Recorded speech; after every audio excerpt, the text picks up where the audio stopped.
Toda vez que meu marido ia tomar banho, a minha sogra entrava no banheiro com ele e trancava a porta. E eu comecei a ficar apavorada com aquilo, fui lá e contei pro meu sogro. Já faziam quase 3 meses que isso estava acontecendo e todas as vezes que eu perguntava pro meu marido o que a minha sogra fazia lá dentro do banheiro com ele falava que eles ficavam só conversando. Aí o meu sogro pegou e me falou, faz assim, quando ela for pra sua casa e entrar pro banheiro e trancar a porta, você me liga que eu venho na hora, pra descobrir o que eles tanto estão fazendo dentro desse banheiro trancado. E foi exatamente isso que eu fiz. 2 dias depois que eu tive essa conversa com meu sogro, a minha sogra apareceu na minha casa. E quando meu marido disse que ia tomar banho, ela saiu correndo e se trancou junto com ele no banheiro. Daí na hora eu já liguei pro meu sogro e falei, sogro, vem agora que eles estão lá dentro do banheiro com a porta trancada. Meu sogro veio rapidinho na minha casa e começou a bater na porta do banheiro pra eles abrirem. Ele ficou uns 5 minutos batendo na porta do banheiro. Aí minha sogra pegou e abriu a porta e começou a fazer o maior escândalo. E meu sogro começou a perguntar pra ela o que ela tava fazendo dentro do banheiro com o próprio filho dela. Aí a minha sogra, super desaforada, ela disse que não era dar conta de ninguém a privacidade dela e do filho dela. E no fim, acabou ficando tudo por isso mesmo. E no outro dia aconteceu a mesma coisa. Só que dessa vez, quem queria saber de toda a verdade era eu. Então eu coloquei meu celular escondido dentro do banheiro. E nisso o tempo foi passando. Foi dando 10 minutos, 20 minutos, meia hora e nada dele sair de dentro daquele banheiro. E eu já tava super ansiosa pra pegar meu celular e ver o que meu celular tinha filmado. Assim que eles saíram do banheiro, eu já corri pra lá pra pegar o meu celular e ver o que tinha naquela filmagem. E eu vi simplesmente... Tem 2 anos que eu me casei e meu sonho sempre foi ser mãe. Sempre questionava minha mãe, né? Porque eu queria que viesse logo um filho, né? E tudo mais. Já minha sogra ficava na cabeça do meu esposo, falando que era muito estranho, talvez eu teria algum problema pra engravidar, sabe? Sempre me colocando pra baixo. Ela tinha literalmente birra de quando a gente começava a falar em filho e tudo mais. Ela mudava o assunto, ou ela começava a falar alguma coisa assim pra me chatear, sabe? Pra eu querer ir embora e acabar com aquele assunto. Era sempre assim. Depois de muito tempo eu consegui engravidar.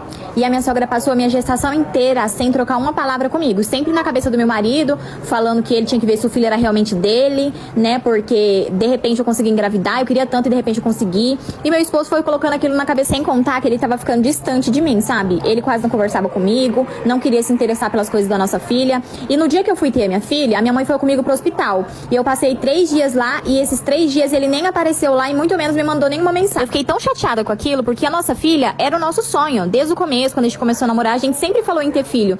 E de repente ele fazer uma coisa daquela comigo, a minha mãe tomou minhas dores e falou que não ia deixar eu voltar pra casa enquanto ele não fosse procurar ela pra conversar. Viemos alto e fui direto pra casa da minha mãe. Minha mãe ligou pra ele, pediu pra ele aparecer lá na casa dela, que ela queria conversar com ele.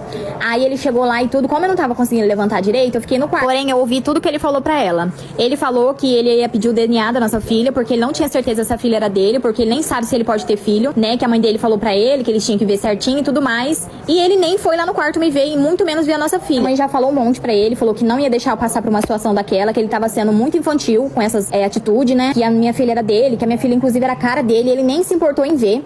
E a minha mãe falou assim, pois agora quem quer o DNA sou eu, e a gente vai lá essa semana ainda colher o exame. Passou a semana, colhemos o exame e no laboratório ele preferiu que eu fosse primeiro, pra ele não ter contato nenhum comigo. Aquilo foi a mesma coisa dele ter dado um tapa na minha cara, do tanto que aquilo me machucou, sabe? Eu fui casada com ele por 2 anos e de repente ele nem queria mais olhar na minha cara. Depois de 30 dias a moça do laboratório me ligou e ligou pra ele também, pra gente comparecer lá. Quando eu e minha mãe chegamos lá, a moça do laboratório perguntou se a gente queria que ela abrisse o exame pra falar, né, se era ou não, pai. Tava acompanhado da minha sogra, né? E a minha sogra falou, pode abrir o exame que a gente quer saber aqui já agora pra poder acabar com essa história toda no deboche. Foi quando a moça do laboratório olhou pra ele e falou, felizmente ou infelizmente pra você engravidei e minha sogra exigiu o DNA parte 2. Quando a moça do laboratório pegou o exame já com o resultado, ela olhou pra ele e falou assim, felizmente ou infelizmente pra você, você é o pai sim. Minha sogra, boca de sapo, já foi logo falando, não, isso aí tá errado, certeza que tem alguma coisa errada, porque a filha deles nasceu com olho claro, cabelo claro, ela não é filha dele de jeito nenhum. Aí a moça do laboratório falou assim pra ela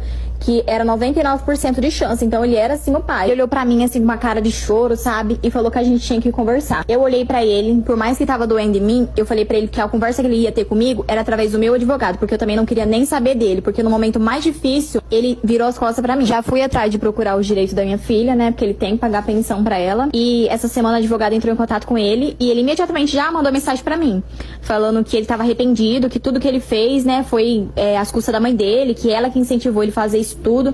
Eu simplesmente respondi ele assim, você é adulto e você sabe muito bem das suas escolhas. Não parava de me pedir perdão, falando que queria criar nossa filha junto. Eu falei, você fez a sua escolha e hoje eu tô fazendo a minha. Hoje eu escolho ficar com a minha filha. Fiz a minha vida. vida, né? Por um tempo eu fiquei morando na casa da minha mãe, até eu conseguir alugar um cantinho pra mim. Hoje eu tenho meu cantinho. Ele se arrepende até hoje, né? Até hoje ele me manda mensagem, minha filha já tem 7 meses, falando que tá arrependido pra gente tentar de novo, que ele vai ser melhor, que ele não vai deixar a mãe dele atrapalhar a nossa vida. Eu literalmente não sei o que fazer. Não sei se eu volto com ele, se eu sigo a minha vida cuidando da minha filha. Comenta aqui nos comentários, o que vocês acham que eu devo fazer?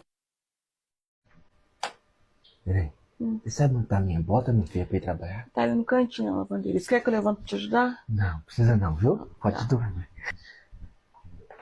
Peraí, eu encontrei a bota e eu não sei onde tá a meia. Você sabe onde tá a meia? Tá ali no varalzinho. Ali, No varalzinho. Tá? Tá, pode dormir, viu?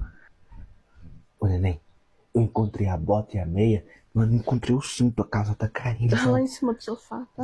Deixa eu lá já. Cheio já. Ô, neném, eu encontrei o cinto, mas não encontrei o talco pra pôr pro chulé, né? Tá ali no armarinho do banheiro, Tá. tá? Deixa eu pegar. Ô, neném, eu já encontrei. Desse jeito não dá. Ô, Léo, você quer que eu vou no seu serviço? Vou no seu e no meu? Você quer? Eu tô perguntando a chave do carro.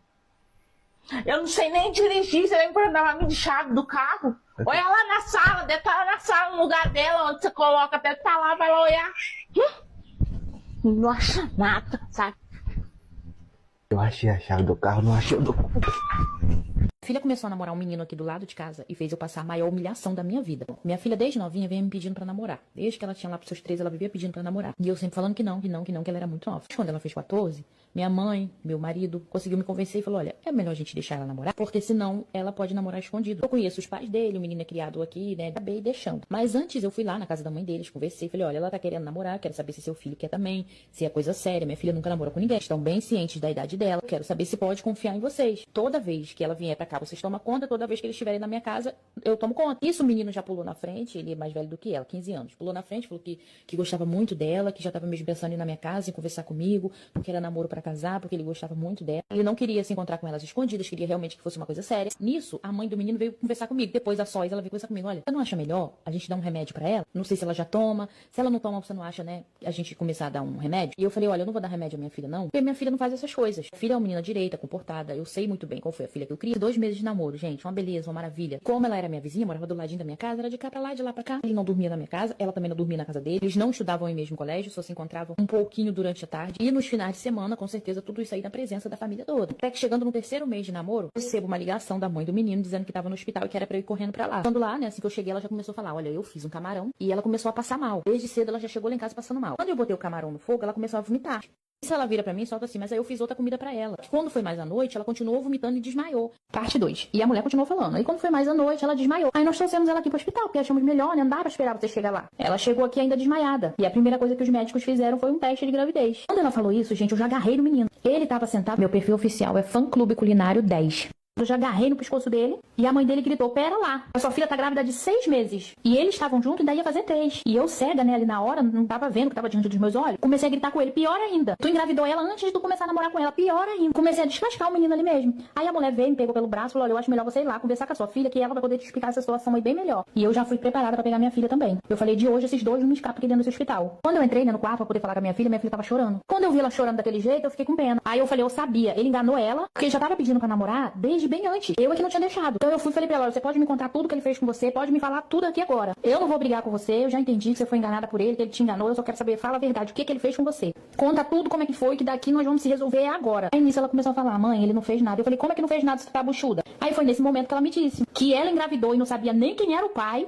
porque ela dizendo ela que saiu com uns 6 e muito próximo, não sabia quem era o pai da criança. E esse bobão desse menino gostava muito dela, já começou a namorar com ela sabendo que ela tava grávida. A mãe do menino não sabia, mas ele sabia que tava os 2 armando. Ele começou a namorar com ela pra poder assumir o filho dela. Na cabeça deles, eu não sei o que eles pensaram, que a gente nunca ia descobrir, porque até quando chegou no hospital, o menino tentou falar que o filho era dele, mas a mãe não deixou. Porque quando o médico falou que ela já tava com 6 meses de gestação, a mãe fez as contas. Tava junto, daí ia fazer 3. Imprensou o menino no canto, fez ele contar a verdade. E eu, né, quando fui falar com a minha filha, eu saí lá do corredor corredor onde tava o menino, passei um monte de lição de moral pra ele. Falei com ele, eu vou conversar com ela, mas você não saia daí. Vou acertar minhas contas também com você. E quando eu saí da sala da minha filha, que eu fui conversar com a minha filha, quando eu saí de cabeça baixa, pedindo desculpa, sem saber onde enfiar a minha cara. Gente, isso deu um rebuliço tão grande, porque o menino continuou, ele queria casar com ela, queria namorar pra poder casar. Mas a mãe dele não deixou. Ela não deixou, ainda fez o menino se mudar de cidade, fez eles terminar o namoro, se mudar de cidade, pra eles não se encontrar mais, porque o menino queria continuar com ela. Mas a mãe falou que ele não ia assumir essa responsabilidade, porque se ele tá com ela, o menino queria registrar, depois que registrasse era dele, não tinha o que fazer mais. E ela começou a falar que eles eram muito novos pra assumir essa responsabilidade, e ela não deixou o menino assumir. Por fim, a minha filha teve o bebê, mas ele nasceu com insuficiência respiratória, vários outros problemas. A gravidez dela foi até bem tranquila. O problema foi na hora do parto mesmo. O bebê acabou indo de arrasta 8 dias depois de nascido. E com tudo isso, não conseguimos descobrir quem era o pai da criança, porque quando a gente sentou ali pra fazer mesmo a lista de quem poderia ser, ela listou ali por baixo uns 7. Hoje ela tem 17 anos, tem um namorado.